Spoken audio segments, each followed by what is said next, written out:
Más de 30.000 tablillas durmían bajo la arena, comprimidas en cámaras que nunca vieron la luz hasta que una pala, una mano y la curiosidad de un arqueólogo las arrancaron al silencio. Imaginen por un momento la escena. La noche en Nínive cubierta por un viento seco que huele a barro viejo. La linterna que dibuja formas en la escalinata de una bóveda.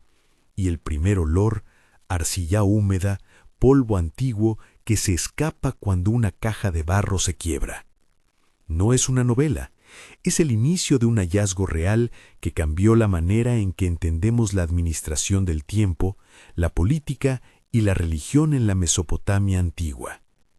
Y la pregunta que me acompaña desde entonces es tan simple como inquietante.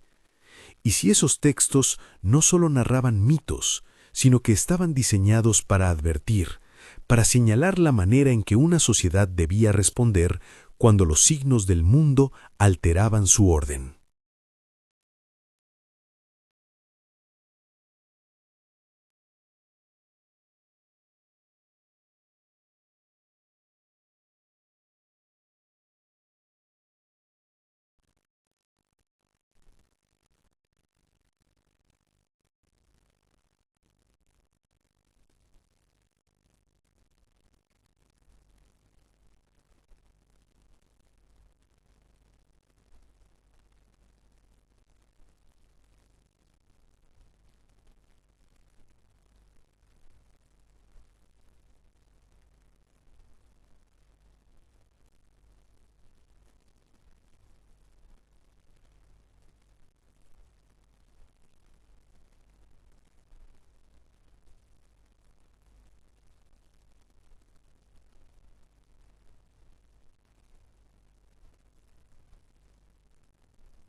Las advertencias que encontramos están escritas en la lengua institucional de la época y toman la forma de procedimientos, de recetas. ¿Cómo limpiar el santuario si el sol se oscurece? ¿Qué ritual realizar si la estrella de Venus cambia de brillo? ¿Cómo sustituir temporalmente al rey cuando los signos indiquen que la legitimidad ha sido contaminada? Ellos no escribieron profecías en el sentido popular, escribieron procedimientos. Esa distinción me parece central, porque cambia la naturaleza de la advertencia. Pasa de ser una predicción misteriosa a ser un manual para mantener la ciudad en pie.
En otras palabras, un regreso que altera el funcionamiento político no tiene por qué ser un paso físico por la puerta del cielo. Puede ser un procedimiento que restituye o anula el poder. Para entender cómo funciona ese procedimiento, hay que mirar la lógica homénica, y un buen ejemplo es la estructura básica del Enuma Anu Enlil: observación, asociación, respuesta. Imaginemos una tablilla que registra un eclipse. El astrónomo registra la hora, el tipo de oscuridad, el momento del año. El escriba añade un enunciado: eclipse del sol, presagia el ceñido de la ciudad. La mejor acción es colocar una figura sustituta del rey en la puerta del templo y realizar el ritual X. No siempre está explícito el porqué, y ahí reside una de las grandes discusiones entre los especialistas. ¿Por qué un eclipse debe vincularse al cerco de una ciudad? Las respuestas posibles combinan patrones empíricos, observaciones de que ciertos fenómenos coinciden con malas cosechas o conflictos, consideraciones religiosas. Se considera que un astro que oscurece es un mal augurio sobre el favor divino. Y necesidades políticas. El eclipse ofrece una excusa ritual para procedimientos que preservan la continuidad del Estado frente al desborde de la legitimidad. Permítanme ahora detenerme en una microhistoria reconstruida a partir de varios fragmentos. Esta reconstrucción no es un documento, es una posible escena que, según los especialistas, tiene sentido frente a las piezas que han llegado hasta nosotros. Reconstrucción. Una noche, los astrónomos del templo suben a la azotea. El cielo está claro, pero en un punto la luna se opaca y un anillo de sombra se desliza sobre su disco. Los observadores toman notas en tablillas. El escriba le acerca un vaso de agua salada para el ritual de purificación. Más tarde, un mensajero lleva la tablilla al palacio. El rey la recibe y la lee en voz baja. Un eclipse en este mes presagia la vulneración del linaje. La medida prescrita es la sustitución temporal del soberano. El rey suspira, sabe que su rostro debe perderse unos días bajo la máscara de un sustituto, que una estatua de su persona será retirada hasta que los signos se calmen. El ritual consiste en humillación pública, seguida de una ceremonia de restitución, donde el soberano recupera su mano en el templo. Es el gesto que vuelve a ponerlo en comunicación con la divinidad. Esa escena ilustra tres cosas esenciales. Primero, el templo y el palacio son maquinaria compartida. Observación y poder están entrelazados. Segundo, las medidas tomadas no buscan necesariamente evitar el fenómeno. El eclipse será eclipse, sino proteger la estructura política contra la corrosión simbólica que el fenómeno representa. Tercero, la lógica es operativa. Vigilar el cielo, vigilar el río, vigilar la legitimidad. Otra evidencia que aparece una y otra vez en las tablillas es la cuidada práctica de la astronomía. No es que los mesopotámicos miraran el cielo por devoción estética. Los templos eran observatorios y los escribas eran técnicos. Registraban la posición de los planetas, definían meses intercalados para ajustar el calendario y producían tablas periódicas que permitían anticipar y sincronizar eventos agrícolas y rituales. Un ejemplo paradigmático es la tablilla que registra las observaciones de Venus sobre décadas. Identificar el ciclo de este planeta permitía calibrar rituales ligados a la fertilidad y a la guerra. En términos administrativos, la astronomía era una infraestructura del Estado, como lo son hoy las redes eléctricas o los sistemas de alerta, que garantizaba la coordinación entre la liturgia, la economía y la política. Esta función estatal de la astronomía explica también por qué los templos poseían cámaras, sigurats y espacios reservados. La verticalidad del sigurat no era solo un símbolo de ascenso hacia el cielo, era un dispositivo práctico. Subir a la cima era ascender a un lugar de observación privilegiado y de comunicación ritual.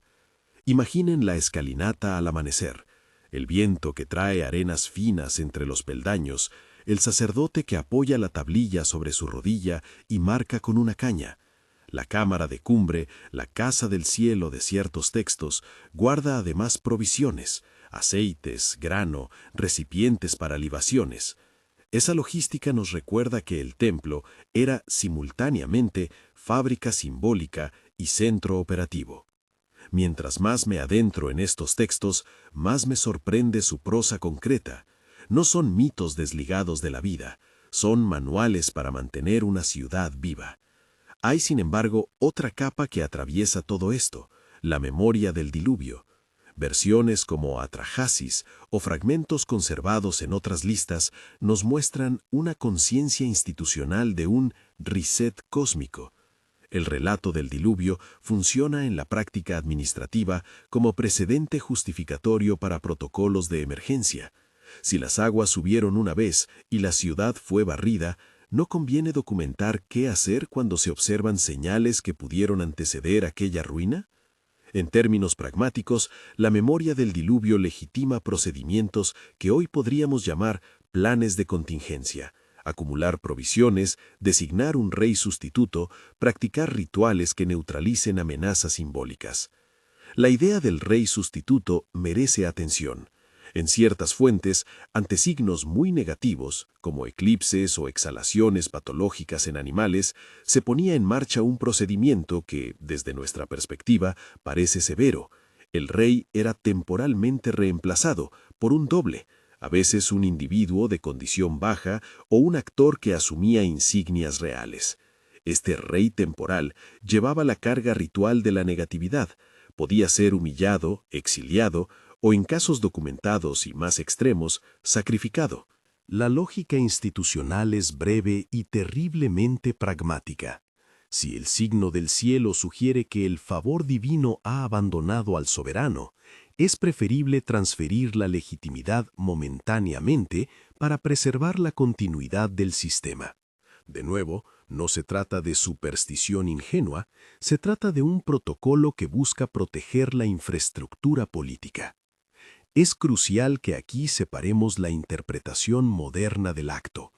Hoy, la idea de un sustituto humano que sufre en lugar del soberano suena bárbara y conmovedora a la vez. Para los asiriólogos, esas prácticas deben leerse en su contexto. Rituales que externalizan la culpa, que permiten una tregua simbólica entre el orden deseado y el caos observado. Los procedimientos están documentados con una frialdad administrativa, que sugiere no eran improvisaciones, sino medidas previstas para momentos de crisis. Antes de seguir, quiero detenerme en otra microhistoria que aparece en las fuentes y que, para mí, revela la íntima mezcla entre religión y técnica. Hay tablillas que conservan cartas o comunicaciones entre sacerdotes y reyes. Imaginen una tablilla doblada, una caligrafía apretada, el desespero contenible de un escriba que suplica acción. Una carta reconstruida podría leerse así: Majestad, hoy se registró que la estrella de la mañana no siguió su curso esperado. Los escribas en la cumbre denuncian miasmas en las aguas del este. Han caído 2 truenos en la ribera. Las ofrendas han sido insuficientes. Recomendamos postergar el banquete de la luna y ofrecer la plegaria de supresión.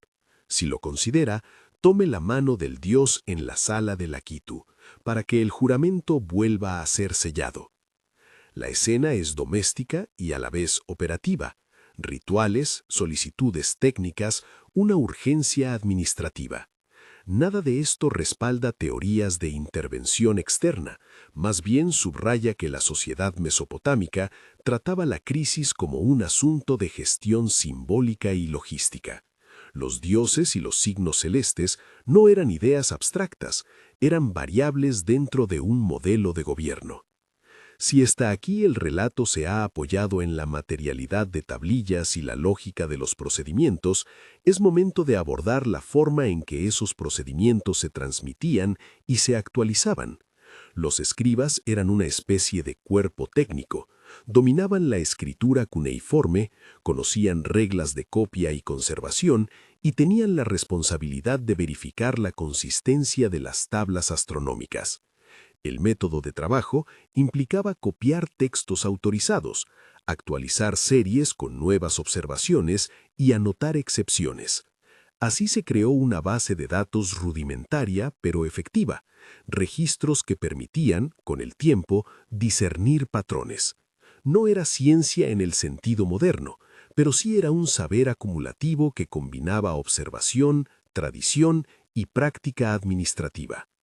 La acumulación de ese saber explica por qué, muchos siglos después, lectores modernos encuentran en las tablillas algo que suena a advertencia.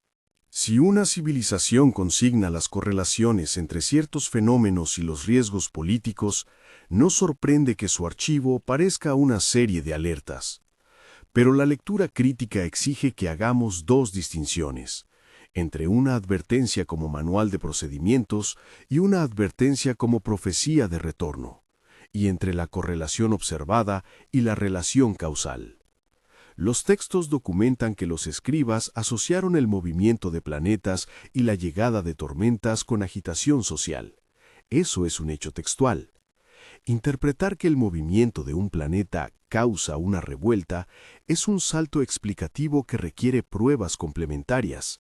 La mayoría de las veces, los especialistas prefieren hablar de asociación y de la función que esas asociaciones cumplían en la administración del miedo.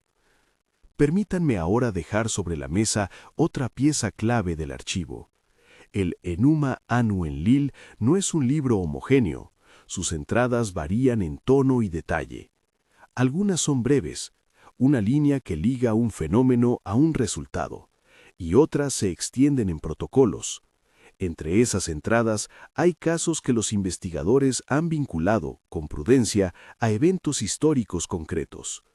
Por ejemplo, existe una tablilla que registra un eclipse cuyo registro cronológico puede cruzarse con textos administrativos que hablan de conflictos y de cambios en la corte. Es muy importante insistir en la cautela. La coincidencia temporal no prueba causalidad. No obstante, la repetición de esas coincidencias a lo largo de siglos muestra que los mesopotámicos consideraban que los sucesos celestes eran indicadores legítimos para activar medidas institucionales. Otra cosa que sorprende al leer las tablas es la atención al detalle técnico. El uso de calendarios intercalados para ajustar el año lunar al solar, la elaboración de listas de periodos favorables para cultivos y la observación de ciclos planetarios que, en ausencia de telescopios, se basaban en una disciplina de registro minuciosa. Esos registros exigían una transmisión institucional robusta, templos que custodiaban taburnos de calendarios, escribas que compartían repertorios a lo largo de centros urbanos rivales, y una práctica de copia que autorizaba ciertos textos como canon. En ese sentido, las tablillas son menos artefactos aislados y más piezas de un sistema de conocimiento que la ciudad usaba para funcionar. Si miro hacia atrás, la imagen que emerge no es la de una población entregada a supersticiones caóticas, ni la de astrónomos que predicen el destino con varitas mágicas. Es la imagen de una sociedad que intenta transformar su miedo en protocolos y su incertidumbre en un conjunto de actos repetibles. Vigilar el cielo, vigilar el río, vigilar la legitimidad. Y sin embargo, hay una tensión.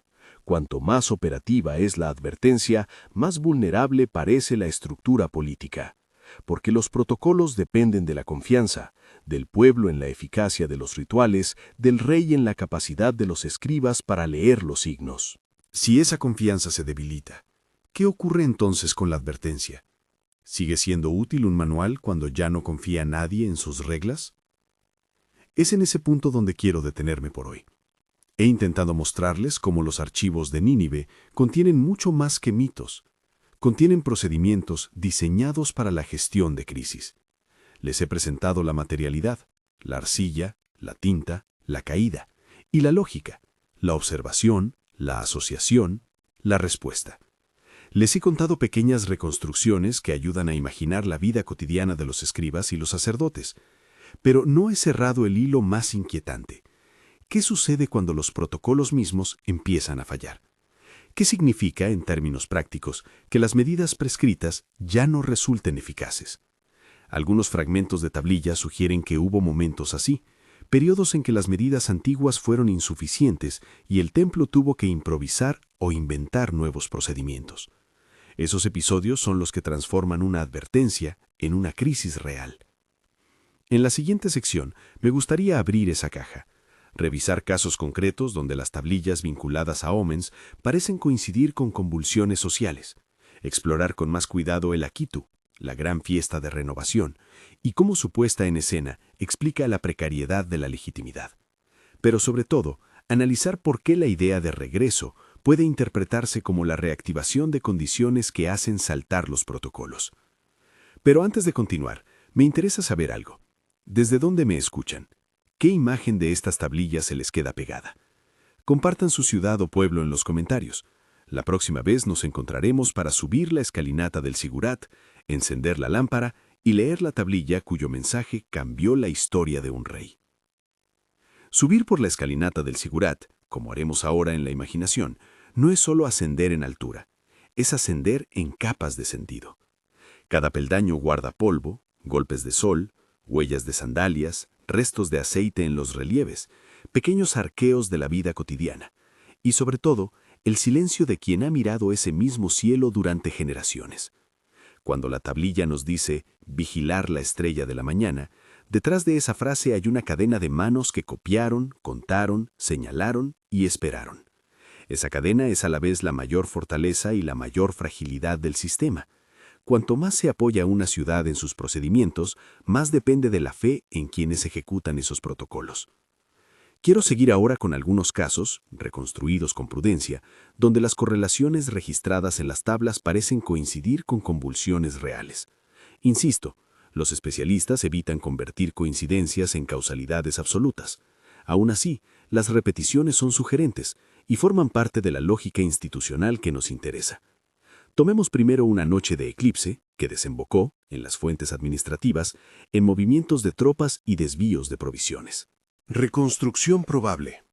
El escriba que registró aquel eclipse lo hizo con la letra apretada de quien escribe deprisa. La tablilla es corta. Hora, duración, sombra. En el archivo del palacio, semanas después, aparecen cuentas que muestran redistribución de granos y órdenes para reforzar las puertas de la ciudad. Cartas entre oficiales emplean la misma retórica ritual. Que el sustituto del rey sea investido hasta que los signos se calmen. En crónicas posteriores, la memoria recuerda un intento de asedio, no siempre consistente entre fuentes, y el discurso oficial lo conecta con la impureza del tiempo. Lo que es verificable arqueológicamente son los movimientos de murallas, los refuerzos materiales y la presencia de almacenamientos extraordinarios en estratos que pueden fecharse con relativa seguridad. Lo que no demuestra la tablilla es que el eclipse causó el asedio. Lo que demuestra es que el eclipse activó protocolos que, a su vez, modificaron la preparación material de la ciudad. Otro ejemplo más sutil involucra a Venus. El planeta que conocemos como Venus estaba íntimamente vinculado a la figura de Ishtar o Inanna, y sus ciclos eran registrados con escrupulosa atención. Las tablillas, llamadas Tabla de Venus, recogen periodos de invisibilidad, apariciones y desplazamientos que los escribas correlacionaban con prosperidad o agitación. En una reconstrucción que combinó registros astronómicos y textos administrativos, la repetida ausencia de la estrella de la mañana en un periodo coincide con inscripciones sobre saqueos y revueltas en distritos periféricos. Los sacerdotes interpretaron esa ausencia como una pérdida momentánea del favor divino, lo que desencadenó rituales destinados a atraerla de nuevo o, en términos institucionales, a restablecer la calma mediante sacrificios simbólicos y cambios en la liturgia pública. Nuevamente, asociación, no causalidad. Los planetas no manejaban ejércitos, los registros planetarios manejaban el calendario de la legitimidad. Hay otro tipo de fragmentos que son, desde la perspectiva del historiador, pequeños documentos administrativos convertidos en dramatización. Listados de ropa, recipientes, cantidades de aceite, instrucciones precisas sobre cómo vestir a una estatua que será llevada en procesión. Lo que a primera vista parece menudencia nos revela el nivel de previsión del sistema. Un ritual de sustitución del rey, por ejemplo, exigía no solo un actor, sino un despliegue logístico, una máscara, cetros, un trono vacío, provisiones para el exiliado temporal. Esa logística es la razón por la que cuando los protocolos se activaban, la ciudad entera se movía a un calendario ritual. Si la máquina funcionaba, la legitimidad sobrevivía. Si la máquina fallaba, por corrupción, por desgaste administrativo o por un shock externo, la legitimidad se volvía vulnerable.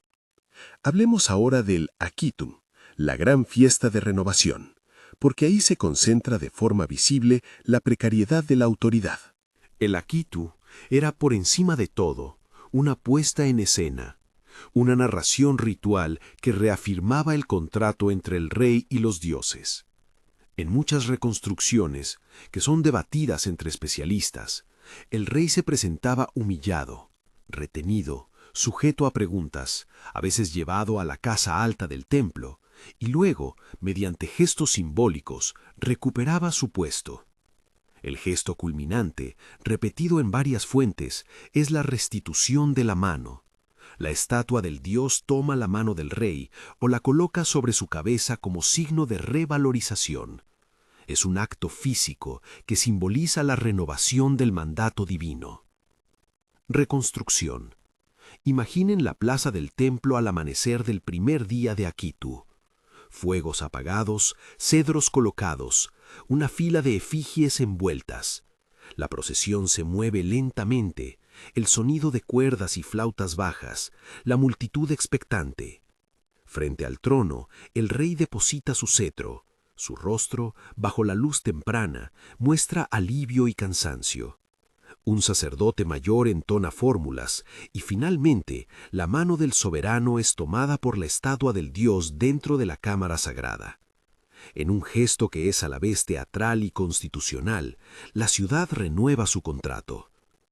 Ahora imaginen que ese año la estatua, por razones que las tablillas explican con tecnicismo, no acepta la mano. El ritual se interrumpe, los escribas registran una vacilación, y los escribas recomiendan sustituir al rey temporalmente. Ese fracaso ritual se convierte en un detonante institucional. ¿Por qué describo esto con tanto detalle? Porque quiero que vean la lógica interna. Los ritos no son teatro decorativo, son mecanismos de continuidad. Si el mecanismo falla, la continuidad se rompe. Y en algunas secuencias de tablillas se percibe el momento en que los procedimientos ya no bastan. Hay registros de nuevos pasos añadidos por escribas de distintas épocas, indicativos de que la práctica se renovaba para responder a lo que ya no funcionaba. Es decir, el archivo documenta no solo protocolos, sino la historia de su propia obsolescencia y actualización. Eso me lleva a un aspecto metodológico que no podemos obviar. ¿Cómo datan y leen los especialistas estas tablillas? La cronología se construye con varios instrumentos combinados. La estratigrafía, el contexto en que se encuentra una tablilla enterrada, nos da un marco relativo. Capas que se superponen, objetos asociados, niveles de ocupación. La paleografía, el estudio de las formas de las letras, permite ordenar manos y copias estilos a lo largo del tiempo. En algunos casos, la cerámica asociada ofrece fechados más precisos. En otros, restos orgánicos vinculados con contextos estratigráficos permiten análisis de radiocarbono. Para la arcilla misma, la termoluminiscencia puede ofrecer rangos de datación cuando la pieza fue cocida. Cada método tiene margen de error. Por eso, la datación no es una cifra absoluta, sino un rango donde los especialistas debaten y ajustan hipótesis. Además, la práctica de copiar textos clásicos, un escriba copiaba un texto milenario en un nuevo contexto, complica la temporalidad. Una tablilla encontrada en el siglo VII a.C. puede contener un texto mucho más antiguo. Por eso es importante distinguir entre la fecha física de una tablilla y la antigüedad de la tradición textual que conserva. La transmisión textual, como se copiaban y corregían los manuales, es fascinante. Los escribas no eran autómatas, eran técnicos con criterio. Había cánones, sí, pero también enmendaciones, comentarios marginales y anotaciones que a veces contradicen la entrada principal. En estudios de paleografía se han encontrado glosas que traducen términos sumerios a acadio o rectifican observaciones astronómicas con nuevas tablas. Eso demuestra que el corpus vivía, se actualizaba, se reinterpretaba, se intentaba adaptar. Esa vida del texto es la que nos permite ver la advertencia no como mensaje inmutable, sino como protocolo sujeto a revisión. Y ahora llegamos a la cuestión espinosa que plantea el título. ¿Y si esas tablillas advirtieron sobre un regreso de los Anunnaki? Aquí quiero ser muy claro y volver a la regla de oro. El corpus no contiene un calendario de regreso, ni coordenadas, ni instrucciones tecnológicas. Lo que contiene son mecanismos para leer cuándo la relación entre la ciudad y su orden divino se altera. Si por regreso de los Anunnaki entendemos un restablecimiento de condiciones, una reactivación de juicios divinos, una pérdida de legitimidad, una conjunción de ómenes, entonces sí, el archivo advierte sobre tales regresos, en el sentido institucional. Pero si por regreso entendemos la llegada física de seres que descienden al valle en vehículos o máquinas, los textos no respaldan esa lectura. No encontraremos en las tablillas planos de naves ni instrucciones para construir artefactos. Eso no significa que no exista una recepción moderna que prefiera la interpretación literalista. Existe, y ha sido popularizada por autores que extraen fragmentos fuera de su contexto académico. Esa recepción habla más del presente que del pasado. Revela nuestras ansiedades, nuestras fantasías tecnológicas y la tentación de traducir lo desconocido en algo familiar. Para explorar cómo funciona la tentación moderna, consideremos el caso de un libro que reinterpretó el corpus como mapa de contacto extraterrestre. Dichas interpretaciones tienden a tomar términos como descenso o venida de forma literal, o a traducir la palabra Anunnaki como un grupo homogéneo de visitantes. Sin embargo, la lectura más parsimoniosa que hacen los especialistas es la de un vocabulario teológico. Los Anunnaki son funcionarios del cosmos, jueces, partes de una jerarquía simbólica que regula la justicia y la propiedad. La parsimonia, en ciencia histórica, no es una cuestión de timidez intelectual, sino de rigor. Si una explicación más sencilla, que no requiere entidades nuevas, resuelve la distribución del material, es preferible. Eso no refuta la imaginación. La redirige hacia la complejidad interna del texto. Hablando de complejidad, es importante también abordar la arquitectura ritual como hardware de la advertencia. El sigurat funcionaba como torre, sí, pero también como un nodo logístico. Las cámaras de la cima eran lugares de observación y de preservación. Allí se guardaban las tablas, las provisiones rituales, los sellos, las listas de nombres. Las puertas que daban acceso a esos lugares eran restringidas. No cualquiera tenía derecho a subir. El acceso regulado garantizaba que solo ciertos cuerpos y manos interpretaran los signos.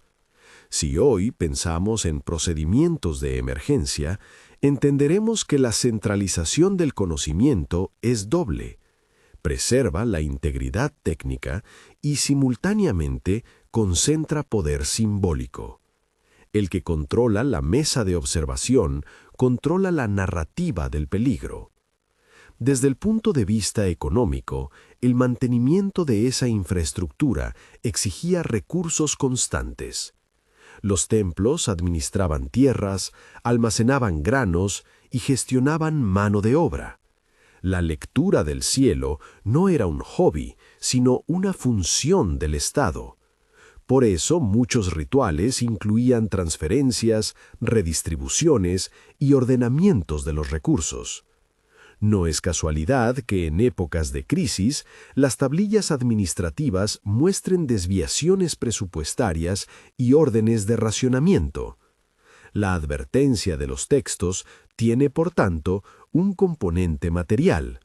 Si la sociedad no puede sostener los rituales, no puede sostener la legitimidad que depende de ellos. Volvamos por un momento a la memoria del diluvio, porque allí encontramos la lógica de los resets. El Sumerian King List y textos como Atrahasis conservan una imagen. Hubo una inundación que puso a cero un orden. Ese relato fue reutilizado institucionalmente como precedente. Si el mundo parece retroceder a un estado primitivo, hay procedimientos para restituirlo. En algunos casos, la evocación del diluvio aparece en contextos donde las ciudades enfrentaron destrucción real, capas de lodo, ocupación, incendios, y el recuerdo funciona como una narrativa legitimadora de medidas radicales. La memoria del diluvio, en tal sentido, no es fatalismo, es un archivo operativo. Recuerda que los resets ocurren y que, por lo tanto, conviene documentarlos.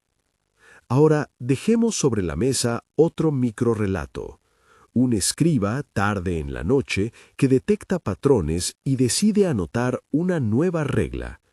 Este tipo de escenas explica cómo las advertencias se refuerzan con el tiempo. Reconstrucción. El observador vuelve a su mesa con manos manchadas de hollín por la lámpara. Ha notado que ciertos truenos preceden, en su rincón del río, la aparición de mosquitos que arruinan las cosechas. Anota una entrada.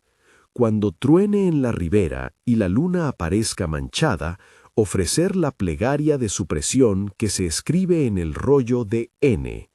Añade, si el trueno se repite 3 veces, convocar al sustituto. Su nota es cínica y a la vez desesperada. Sabe que registrar una regla no garantiza obediencia, pero la deja como provisorio, por si la ciudad necesita repetir esa acción. Décadas más tarde, otro escriba copia la nota en una serie mayor. La regla se vuelve parte del repertorio. Este proceso de acumulación explica por qué las tablillas parecen a veces proféticas, no porque lean el futuro, sino porque se nutren de memoria y práctica. A medida que las sociedades cambiaron, Sumeria, Akkad, Babilonia, Asiria, los nombres y las jerarquías variaron, pero la lógica operativa persistió. Ashurbanipal, por ejemplo, es famoso por haber reunido una gran biblioteca que conservó muchos textos más antiguos. Su empresa no fue un acto de arqueología por curiosidad, fue una política cultural que centralizaba conocimiento para uso administrativo y ritual. Los descubrimientos europeos del siglo XIX, vía Layard, Rassam y otros, trajeron estos archivos al mundo moderno, y con ellos llegaron interpretaciones diversas. Los asiriólogos del siglo XX refinaron métodos, debatieron recensiones y reconstruyeron contextos. Esa tradición científica nos permite hoy distinguir entre advertencia institucional y fantasía contemporánea. Llegado a este punto, la pregunta se impone con fuerza.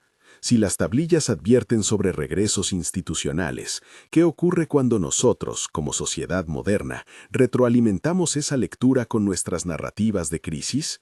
Aquí hay 2 capas. La primera es hermenéutica. Cuando leemos las tablillas con el prisma del presente, corremos el riesgo de proyectar en el pasado nuestras tecnologías y miedos. La segunda es práctica. La fascinación por interpretaciones sensacionales desplaza la atención de lo central, la gestión de la fragilidad, hacia la búsqueda de pruebas extraordinarias. En otras palabras, si estamos interesados en la advertencia auténtica del archivo, debemos trasladar la pregunta de ¿vinieron? A ¿qué nos enseñan sobre cómo una sociedad codifica y responde al peligro? Quiero ahora explicar por qué el regreso puede entenderse como reactivación de condiciones y no como evento físico. Pensemos en un semáforo. No es que el semáforo venga o se vaya, lo que ocurre es que sus luces cambian, y con ello el flujo del tráfico. Las tablillas funcionan como manual del semáforo. Cuando una luz pasa de verde a rojo, cuando los signos se acumulan, la ciudad activa protocolos que cambian la circulación de la vida cotidiana. Suspensión de banquetes, redistribución de provisiones, sustitución de autoridades. Ese cambio es el regreso, no un visitante, sino una condición que reordena el sistema.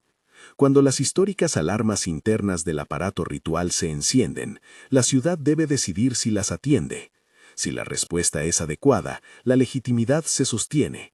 Si la respuesta falla, por incompetencia, por falta de recursos, por descrédito, la condición se vuelve crisis. Para ilustrarlo mejor, pensemos en una ciudad moderna que enfrenta una falla en su red eléctrica.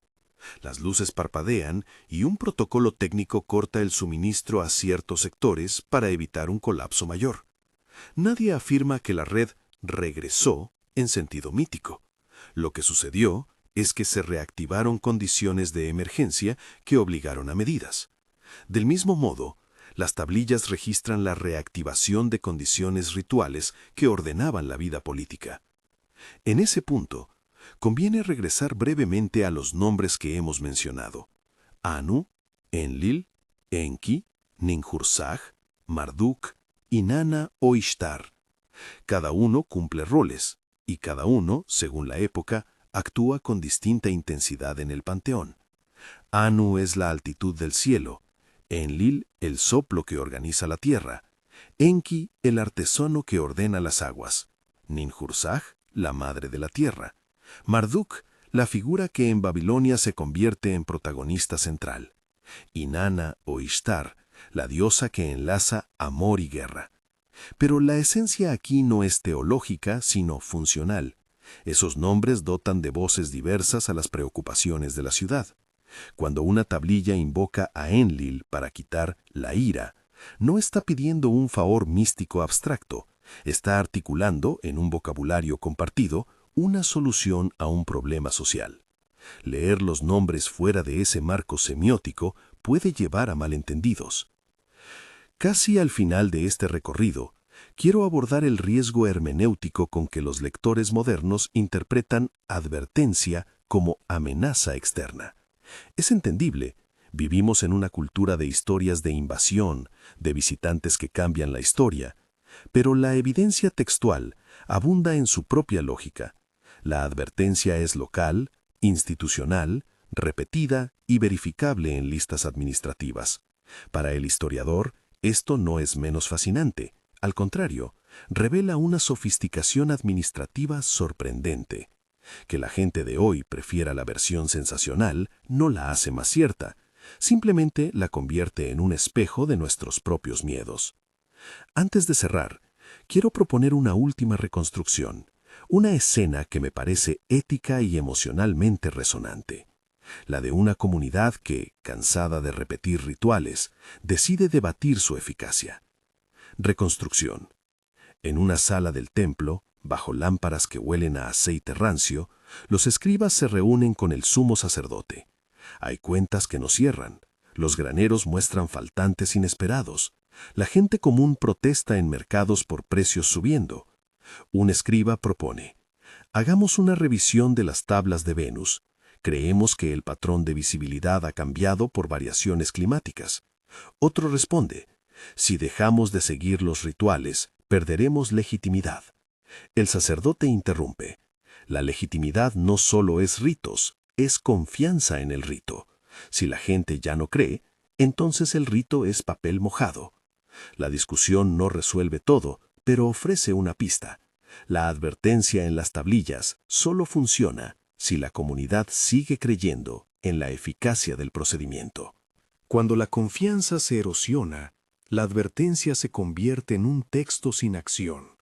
Es aquí donde quiero insistir en la idea que me persigue desde el inicio. Heredamos las tablillas, sí, pero también heredamos su necesidad de interpretación. Saber que un texto ordena si eclipse, entonces sustituir, no es suficiente si no comprendemos la economía política que hace que ese texto sea ejecutable. La pregunta que plantea nuestro título es: ¿y si los textos sumerios nos enseñan a reconocer cuándo las estructuras que sostienen la vida colectiva están entrando en un modo de emergencia? Esa reformulación no es abstracción académica, es una lectura práctica que nos devuelve al centro de la vida política antigua: gestionar la fragilidad. Para cerrar, regreso a la imagen que abrimos al principio: las tablillas en la oscuridad, el crujir de una caja que se quiebra, el olor a arcilla húmeda. Esas piezas no son oráculos ambientados en lo sobrenatural, son manuales que reflejan la economía, la teología y la tecnología de una sociedad que quiso convertir el miedo en procedimiento. Nos advierten, sí, pero en su propio lenguaje institucional: vigilar el cielo, vigilar el río, vigilar la legitimidad. Decir que los Anunnaki regresan podría ser válido si entendemos ese regreso como la reactivación de una condición, el encendido de luces de alerta en la maquinaria ritual, y no como una llegada física. Si esta exploración te ha interesado, comparte en los comentarios desde dónde me escuchas y qué imagen de las tablillas se te quedó pegada. Me gusta saber la geografía de la curiosidad. Y si te seducen los misterios donde la historia resulta más extraña que la fantasía, comparte este episodio con alguien que disfrute de noches largas y relatos que combinan polvo y mirada. Me gustaría que te lleves una última pregunta antes de apagar la lámpara. Si las advertencias más antiguas hablan de sistemas que fallan porque la confianza se rompe, ¿qué luces de advertencia podrían estar encendidas hoy en nuestras propias instituciones y que nosotros no sabemos leer? Imagina las tablillas bajo la arena. Imagina que alguien en otro tiempo las abra y se pregunte por nosotros: ¿qué encontraría que le sorprendiera de nuestras respuestas? Dejo esa imagen en la penumbra: tablillas que crujen, manos que las giran y una advertencia que, a pesar de los milenios, nos sigue a la sombra. Buenas noches.